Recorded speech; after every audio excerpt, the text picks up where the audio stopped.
오늘도 현재까지 들어온 속보 중심으로 살펴봅니다. 먼저 서울시에 나가 있는 취재기자 연결해서 밤사이 확진자 집계 상황과 주요 대응책들 체크를 해보죠. 유민호 기자.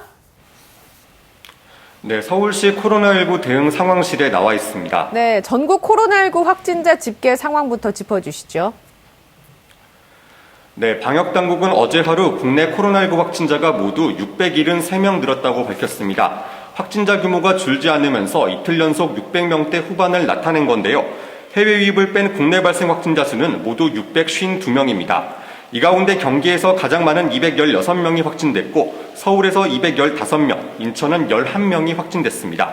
수도권을 빼면 부산과 경남에서 44명이 확진됐고 울산 24명, 경북에서도 23명이 양성 반응을 보였습니다. 4차 대유행 우려가 나오는 만큼 오늘도 확진자 수가 크게 줄지 않았는데요. 중환자, 사망자 수를 비롯한 다른 지표들은 어떻습니까? 네, 어제 하루 사망자는 2명 늘어서 1,800명을 육박하고 있습니다. 현재 7,900명이 격리돼 치료를 받고 있는데요.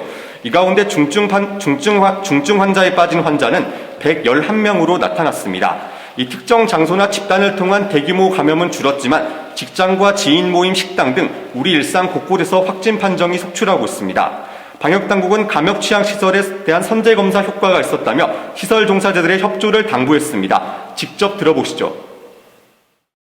선제검사를 권고하던 기간과 의무화한 기간 사이에 비교를 한 결과 의무화한 이후에 집단 발생 시설당 평균 확진자 수 그리고 유행 기간, 치명률 모두가 감소한 것을 확인하였습니다. 이렇게 확진자 수가 줄지 않고 있는데 사회적 거리두기 격상이라든지 방역 강화 조치가 이루어지진 않는 건가요? 네, 방역당국도 줄지 않는 확진자 규모에 거듭 방역 수칙을 좀 지켜달라 이렇게 당부는 하고 있지만 뾰족한 수는 내놓지 못하고 있습니다. 유행이 퍼지면 언제든지 거리두기 단계 격상을 검토한다고 했지만 최근에는 계속 추이를 지켜보자는 입장만 반복하고 있습니다. 거리두기가 오랜 기간 이어지면서 발생하는 국민들의 피로감과 경제적인 부담이 작용하는 것으로 보입니다. 이런 상황에서 오세훈 서울시장은 자가검사 키트 도입을, 박형준 부산시장은 5인 모임 금지 완화를 제시했는데요. 혼선을 줄 수 있다는 지적에 방역당국은 충분한 합의가 원칙이라는 점을 명확히 하고 있습니다. 방역 피로감이 누적되고 있는데 이럴 때일수록 정부와 방역당국이 중심을 제대로 잡아야 할 것 같습니다. 이번에는 서울시 상황 좀 살펴볼게요. 서울 어디서 얼마나 확진자가 나오고 있습니까? 네, 서울에서는 어제 하루 215명이 확진자 명단에 올랐습니다. 누적 확진자 수도 3만 5천 명을 넘어섰는데요.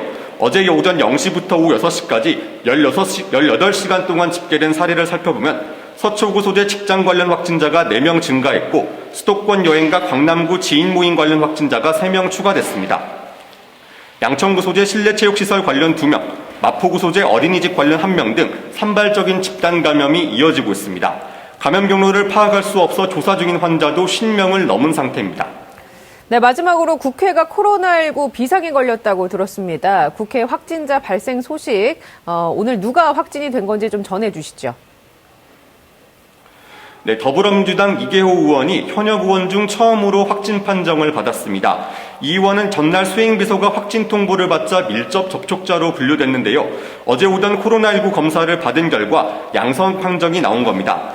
당장 다음 주부터 4월 임시국회 대정부 질문 등 굵직한 일정이 잡혀 있어서 국회 방역에 비상이 걸렸습니다.